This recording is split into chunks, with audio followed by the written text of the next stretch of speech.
We are but worm food in a waiting room. Holy smokes, man. I am turning 30 in a few days and I haven't freaked out until this week. Anyway, as I come to grips with time's infinite march towards the grave, I am reminded of this one beautiful lyric by a guy called Jeffrey Lewis. It's from the song Time Trades. He says, "Time is gonna take so much away, but there's a way that time can offer you a trade." Basically, the song is about the fact that even though time is going to inevitably pass and kill us all, you can trade it for skills, experience, knowledge, wisdom, love, beauty, generally the richness of life.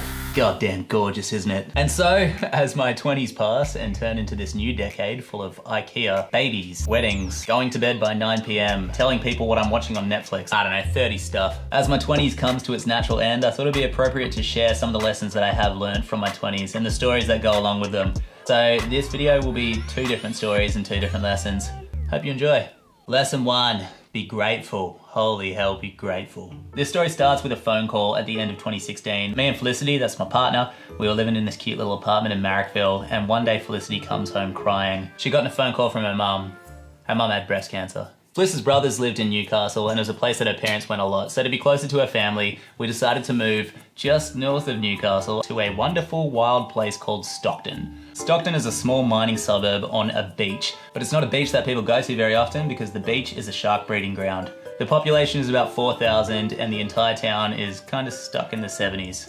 I love Stockton. As we've moved to Newcastle, we needed jobs, so we tried pretty much everything, the classics, you know, getting bar jobs, and I wind up with a job at the uni. I was loving this job. Basically what I was doing was running the events at the student union, which is pretty much a glorified way of saying student union camp leader. It was awesome, man. I would help people put on their events or celebrations or whatever it happened to be, and I could just kick back and hang out with students. It was delightful. On April 13th, 2017, it was the Bengali New Year. So I'm having a blast that day. I'm helping the Bangladeshi students organize their big celebration. I get a text from Felic's brother Mike and he's like, "Hey, we should go for a surf after work."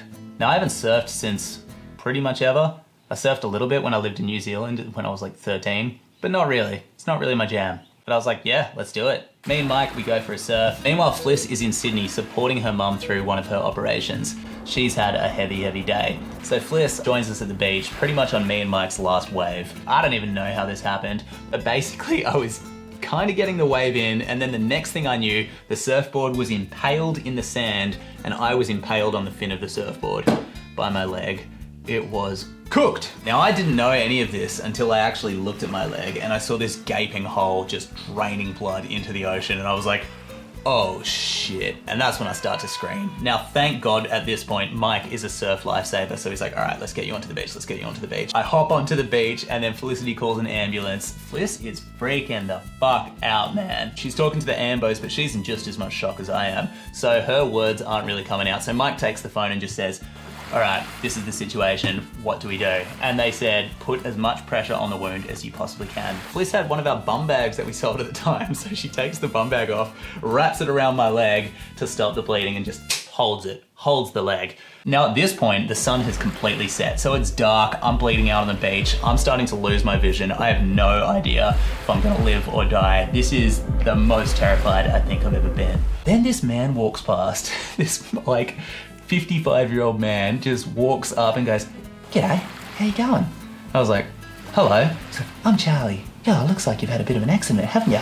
I was like, "Yeah." He's like, I'll stay with you till the ambos come." So I was like, all right, thank you, Charlie. And he was the sweetest man. My God, he was an angel. God bless Charlie. So I'm lying there, I'm trying not to look at my leg. Fliss would later tell me that she saw the chunk of flesh in the water bob away and she's like, "That's your leg." And then I hear the ambulance and the paramedics walk down. They inject me with morphine, they try clean the wound, they get me onto like a stretcher type thing and stick me in the back of the ambulance.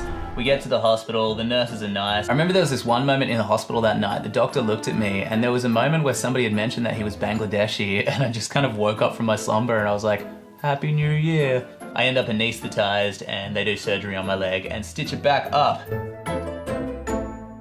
So the next day I wake up in a hospital bed and this doctor walks over and he's like, "Ah, Campbell." I'm like, "That's me, baby." And he goes, "Well, looks like your leg's all stitched up. You probably won't be able to walk for 6 weeks." And I'm like, 6 weeks? I almost got angry. And at this point the doctor goes, "Calm down. You nearly died." I was like, "What?" He's like, "You were this close to your femoral artery. I'm like, what's a femoral artery? And he said, it's like a main highway of blood that if you cut it, you're gone. And I was like, whoa. And he's like, yeah, the fin of the surfboard came within a centimeter of that artery. I was like, oh. Oh. Cool then. So I guess the takeaway from this story is just be goddamn grateful to be alive, which I know what that sounds like. I know how that sounds. But hear me out. Lesson 2, not all opportunities come twice. The intro to Lose Yourself by Eminem. As a white boy, I know I should know this by heart, but I'm just gonna Google it so I get it right. If you had one shot or one opportunity to seize everything you ever wanted in one moment, would you capture it or just let it slip? Marshall Mathers, 2002. So the leg heals up, I do the friggin' wheelchair thing, I do the crutches thing, and then I'm doing the walking thing. And pretty soon after that I was doing leg presses and running and just appreciating my leg for the first time ever. Given the accident, the aftermath, and how close I'd come to meeting my maker, I started to take life a little bit more seriously. As much as I loved that sweet job at the uni, it wasn't really taking me anywhere, so I quit it to start a tattoo apprenticeship. I also started really taking my art more seriously. Posting it online, having fun. It was a cliche, but it was my cliche. I'd had a near-death experience, and now I was following my dreams. And Felicity, who I mentioned was in the hospital for her mum, things were actually looking kind of up. She had beaten the breast cancer, and I don't know, man, it was looking like we were gonna have a good summer.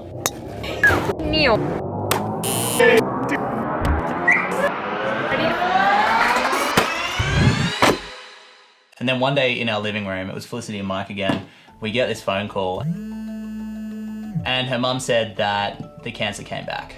And this time it had metastasized to her liver. We drive down to Sydney to the hospital to go see her, and this was probably the most painful thing I've ever seen. When we were sitting there in the room, I remember Felicity seeing her mum, and then the doctor came in, and we didn't know anything by this point, and the doctor introduced himself as the palliative care doctor. And that is when I saw Felicity's face just break. This was the moment where she connected the dots and the information came clear for the first time that her mum was going to die.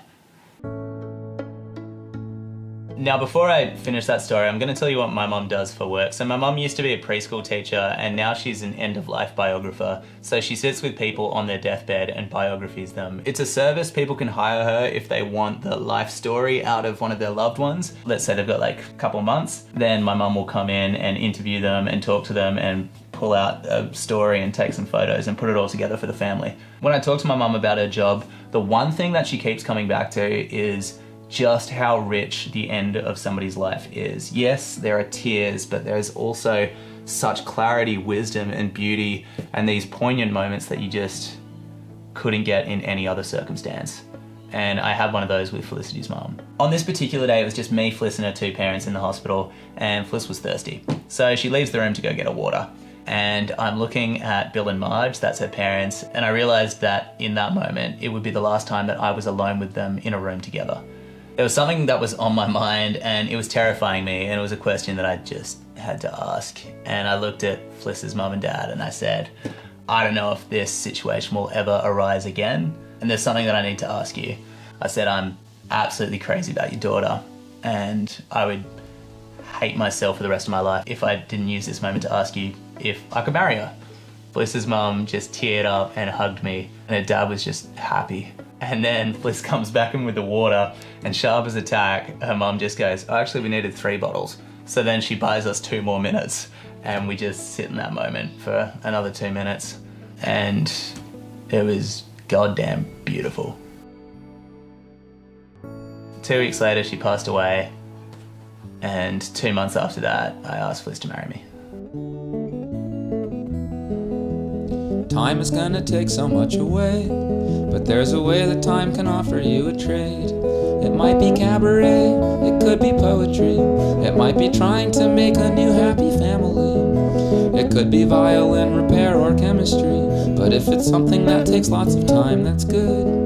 Cause time is gonna take so much away, but there's a way that you can offer time a trade.